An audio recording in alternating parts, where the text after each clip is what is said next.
The Pulse. Pulse.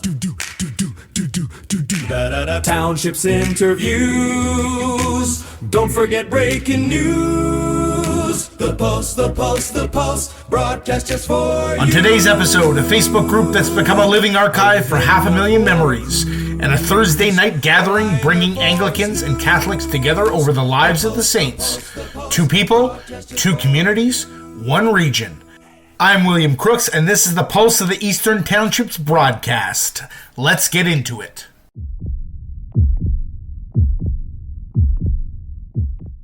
From a small idea rooted in a love of local history, Eastern Townships Roots has grown into one of the region's most remarkable online communities. 50,000 members strong, with millions of eyes on it every month. Today we sit down with the man behind it all, Barrie resident and archivist Joel Barter, to talk about what drives that connection, how he keeps it all running single-handedly, and what he sees coming next for the group he built from the ground up. Everybody knows about ETR, obviously, but just give me some context here. Like, you've only been around for like 4 years, right? I just left. Actually, it's 6 years as of February. Okay, great. Yeah, which honestly seems like it was yesterday, to be honest. Yeah, and I mean that's 50,000 covering. The Eastern Townships. I mean that's astounding. What do you think the magic is that gets all the engagement and interest in the ETR? I believe, we live in a beautiful place, and I mean, there's been mass exoduses over the years, so I mean, everyone's got a connection back. I mean, everywhere I've traveled and lived in the world, I've always run into somebody from the Eastern Townships. You know, people are nice, right? I mean, what can I say? Yeah, for sure. Okay, and give me some highlights here. I mean, you guys have covered some amazing stuff, some amazing heritage stuff. Give me one of the 2 of the big, maybe the big reconnections you made, or the big types of things that ETR enabled, its existence. Yeah, no problem. I can give you a quick rundown here. I took a couple of notes. So the group is actually 54% women and 46% men. I don't know if that changed anything. 45,000 of the members are from Canada, and the rest are from abroad. 85% of the membership is 35 and up, as I'm sure, it's hard to get the younger kids into history, but yeah, they kind of get an interest, right? Last month we had 2.3 million views. Usually we average on average we're about 1.5 million. It varies from month to month depending on what's been posted. Right. Our mission is still the same, about preserving the area's history and artifacts. The group works on, sharing your family history while learning about others' family's mystery. There has been a big uptick this year in people wanting to search their ancestors. Which cemetery is this? Where do I find cemetery records? Where do I find baptismal records? There's been a lot of that this year. Okay. People have been using the group just to identify, like local landmarks, old buildings from the past. Highlights. Once again, we've supported the Fostmobile by sharing and encouraging members to sign the petition to have the invention of the Fostmobile recognized as a historic Canadian event. Another big one was, West Shefford, Lake Connix Pass. Yeah, those guys are great. Yeah. For Ben Beelan and Rock Royer. I mean, Rock was a big contributor in the early days, and him and Ben started their own thing. They asked me if they could use Eastern Township Roots platform as a stepping stone to get some visibility, to get their project and their passions off the ground. And, I mean, we're all waiting to hear about their next discovery. I mean, it's super awesome. Van Savinsky, a lot of people know his name. He's one of our main contributors on a daily basis. He approached me last year asking if he could use some of the content in Eastern Townships Roots, more specifically postcards. I think he has a Eastern Townships postcard book in the works of sorts. I can't give too many details. I'll let him do that when he finally gets that done. I don't know if that'll be in a year, 2, 3, 4, or 5. As you know, Jan, he was a big contributor, and he's pretty much primarily known for taking a lot of the existing postcards and the existing black and white photos that people have been posting, and he adds a little bit of color of it so you kind of get a sense of what it could be like. Right. A little more color, right? Everything's pretty dull when it's black and white. Yeah. ETR's collaborated with the municipality of Beaulac-Garfey for their 175th anniversary calendar. We also collaborated with the municipality of Woburn for their 125th anniversary calendar. And Andrew Retchless, I'm pretty sure a lot of people know, he does the Eastern Townships online weather report. He's also a book writer. He's coming out with Sneaky Hollow Chronicle books series. He stated that Eastern Townships Roots was a huge inspiration for his book. The book release will also be promoted on ETR whenever that comes out.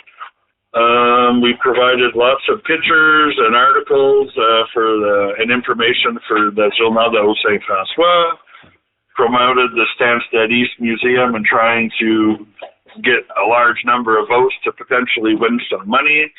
I'm not too sure how that turned out. We were also quoted in a movie by a local movie producer called Liam DeLude. I believe he's from the Cookshire area. Yes, I've covered him. Yeah, sure. Have you? Yeah. Okay. Well, they have their little YouTube page. And they're called the Boreal Boys, and I believe the film was called We Use the Dark Web app at 3 a.m.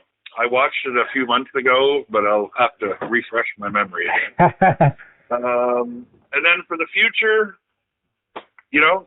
we're averaging anywhere, depending on the year, depends on the content listed, how many members you're fully aware. The better the topic, the more interest there is. So on average, we're getting about 8,000 to 9,000 people per year. So I'm hoping for maybe 75K come 2029, 2030, when will be our 10th year anniversary. Wow, fantastic, And just trying to keep growing the community, try to keep it safe, to continue to support people, groups, organizations in the area. And, we do all of this free of charge. And we've also had several municipalities reach out to us because we do have an online, merchandise store. I will say since the tariffs and Trump took over, it's not doing so well, but it was never a moneymaker anyways. Right. It's just, it's hard to find a ship and go company in Canada that can compete. I've used an American source, and I'll tell you that's been a bone of contention with a lot of the Canadian members, which I understand, but it is what it is. Some of the municipalities have wanted to get in on it and use the Eastern Townships logo along with their municipality logo, or choose a photo of significance that every person from that town may relate to. But that's just a project in the works that may or may not come to fruition. But lots on the go, and a lot has been done. Fantastic. Well, that was a great cover of everything. One thing I'm kind of interested in, almost for my own interest too, but I think it should go in the article too, is moderation. I mean, it must be really hard. Do you moderate everything alone? And what's your strategy there? I saw you posted there was that church fire, and a lot of people made comments. I mean, do you have to single-handedly go through and erase all of those? I mean, it sounds like a huge job. I do it myself, and I have my friend Rachel Berry, who's on there. At the beginning, she would help out a little bit, but I mean, she's a teacher, single mother. She's got a lot on her plate. She does a lot of organizations as well.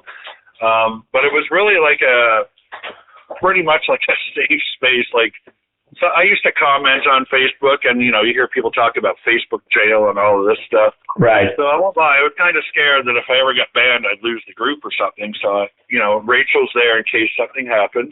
But, I do moderate every single comment, post, and everything. I get a notification 24 hours a day. It's pretty wild. Yeah, I mean, that's incredible, yeah. The fire was just... I mean, I don't know what's going on, but I mean, there seems to be a large push of, immigrants are burning our churches. Yeah, And there was nonstop comment, it's the Islamic, it's the New World Order, it's this, it's that. You know what? I have no idea what's going on, but I don't need the conspiracy theories ramp throughout the group. You can go elsewhere. I just don't have time to keep up with that. Sure. That lastly I could touch on is last time we spoke, the major thing was fake accounts. cleaning duck services. You mean, you must have seen it on Facebook. But I think I do remember them. Yeah, they signed up to me. Yeah. Exactly. That was a big phase. It's kind of started to phase out. The new thing I've noticed in the last 2-3 months is AI-generated profiles. And let me tell you, they are good. Okay. Normally, I could just go in and look at a profile picture or check out the because I do that. I go into each individual one and try to check, are they really who they say they are? You know, where are they from? I'll check some friends. Oh, okay, the majority they are from this place in Quebec. So there's a good chance that person is really who it is. Right. But AI now is doing that. They're taking someone's photo. They're also taking their personal information.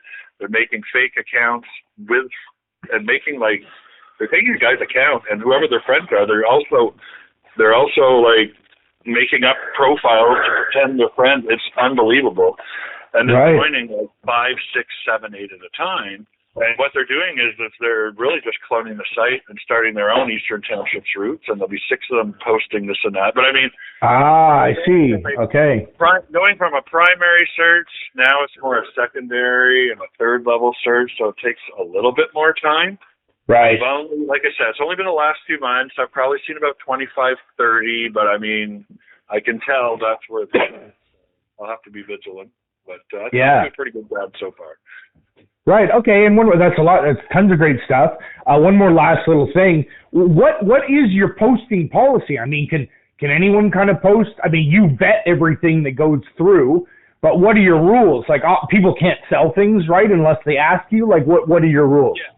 So pretty much, we want to make it Eastern Townships roots. I'm all for promoting other people and whatnot, but I mean, we all make our own page. We all make our own path. I mean, you've gone out on your own, and you know the amount of work and what it takes. Yeah. It's not that I don't want people piggybacking, but I mean, I'll help anybody out there. That's what it's about. But ask first, right? See if it's relevant and it pertains to the group dynamic. I mean, and it'll be 9 times out of 10 you ask, they'll say it, but I'm not going to advertise that you're having a garage sale on Saturday. Right, exactly. But I still have those, 15, 20, 30 a day. Wow. I mean, I get it. You join a group, you see there's 50K. Oh, I can advertise there, and a lot of people will see it. You exactly. Don't really go look what the group's about.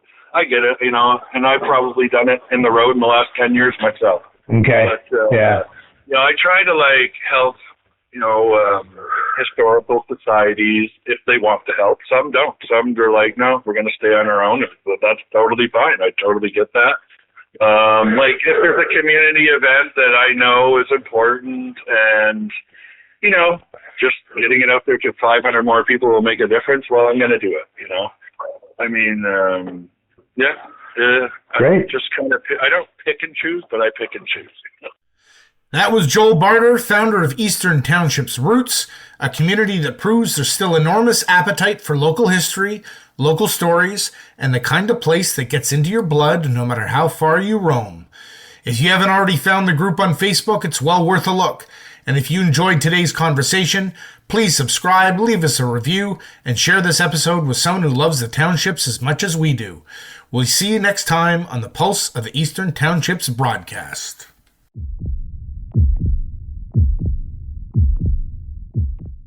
I'm William Crooks, and this is the Pulse of the Eastern Townships. In the townships, religious life is long divided along linguistic lines. Catholic meant Francophone, Anglican meant Anglophone. But one woman is quietly changing that in North Hatley. Cristina Gagliano holds a PhD in religious studies, taught Christian history at the university level, and is married to an Anglican priest. She's now leading a Thursday evening series at Église Sainte-Élisabeth in North Hatley that brings English-speaking Catholics and Anglicans together to explore contemplative prayer through the writings of the saints. I sat down with her to talk about the series, why the saints are more relatable than people think, and what it means to build ecumenical community in a region where that hasn't always been easy. And I just saw on Facebook that you guys have this new Contemplation of the Lives of the Saints series. Am I getting that basically right? It's about, basically it's about the practice of contemplation, and we're reading different accounts of saints and what they had to say about that. Okay, now one thing that strikes me as interesting is, I've been going to St. Mark's Anglican Church for about 30 years, and nobody mentions saints. I mean, that people typically think of that as a Catholic thing. Oh, well, interesting. So, I mean, I'm Roman Catholic. I am. Okay. My husband, Anglican priest, he's one of the priests here, and so, I mean, there is a broad.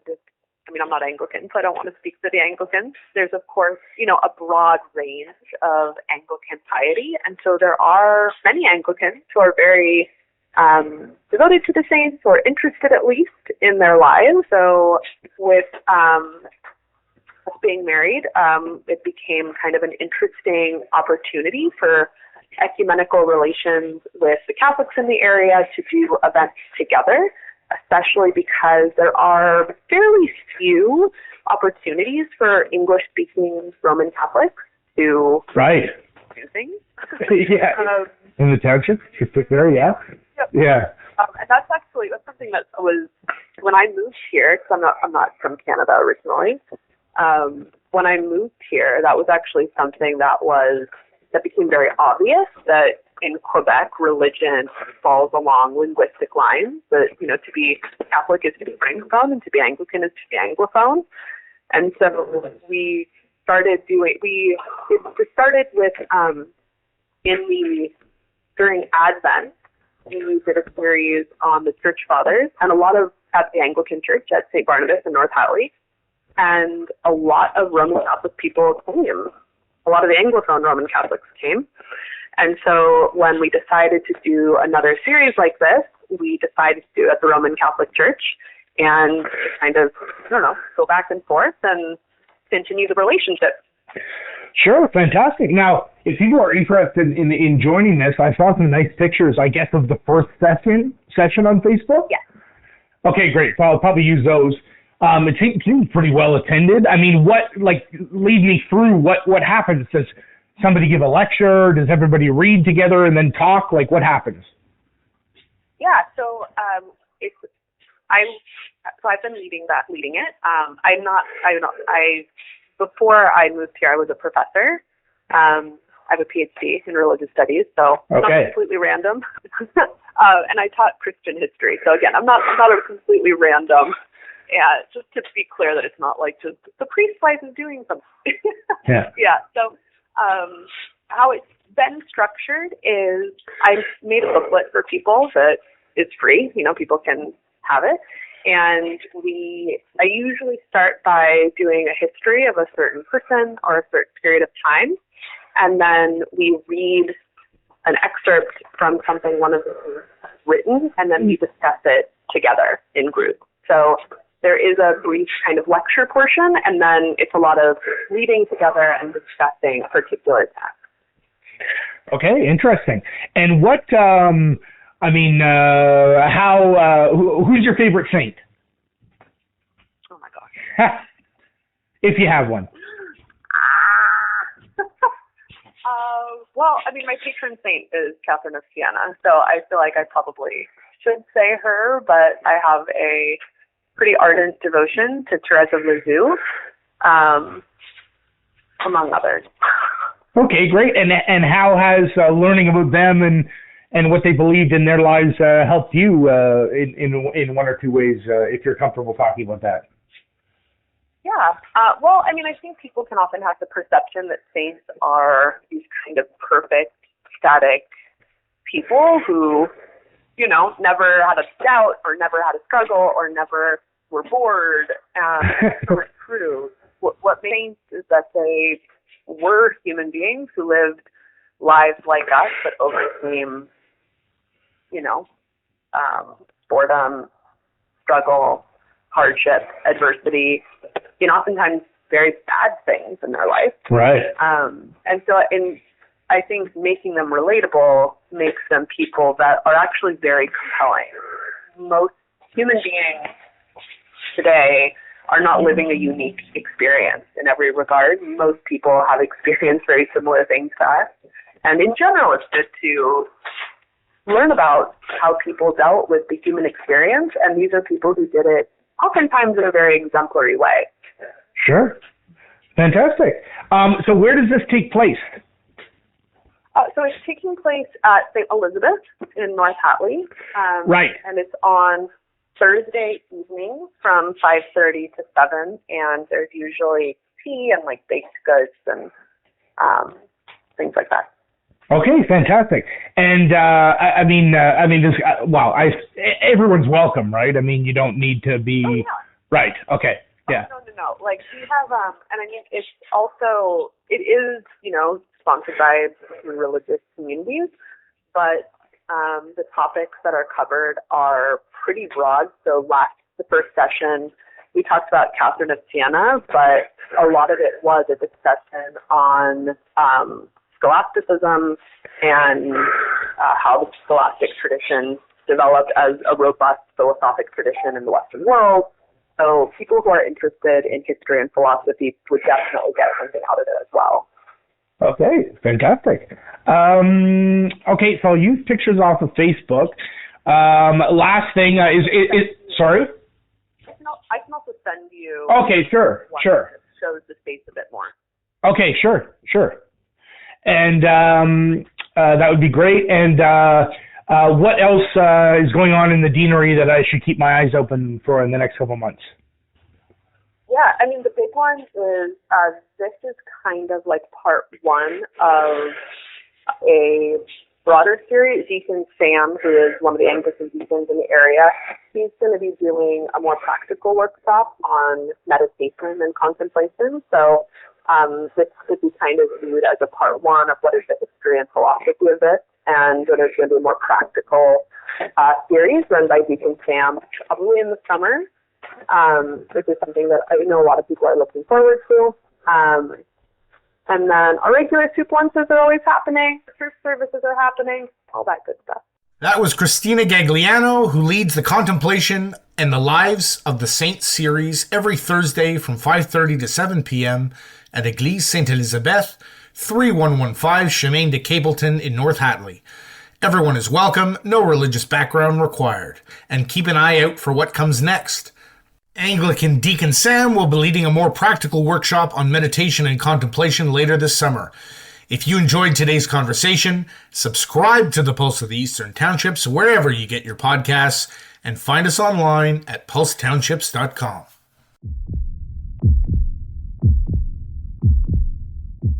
Joel Barter and Cristina Gagliano, two people doing quiet, important work to keep the Eastern Townships connected to its past and to itself.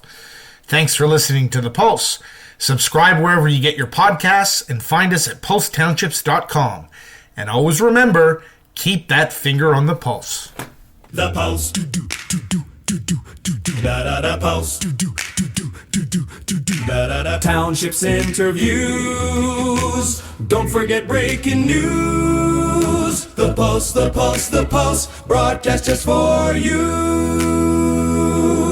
Are you heading out for a cruise? Or lying there for a snooze? The Pulse, the Pulse, the Pulse. Broadcast just for you. Hey, I know that guy. I know that gal. Hey, I know that gal too. The Pulse, the Pulse, the Pulse. Broadcast just for you. The townships are the muse. Make sure to choose the Pulse, the Pulse, the Pulse, the Pulse, the Pulse, the Pulse, the Pulse, the Pulse, the Pulse. The Pulse of the Eastern Townships broadcast just for you.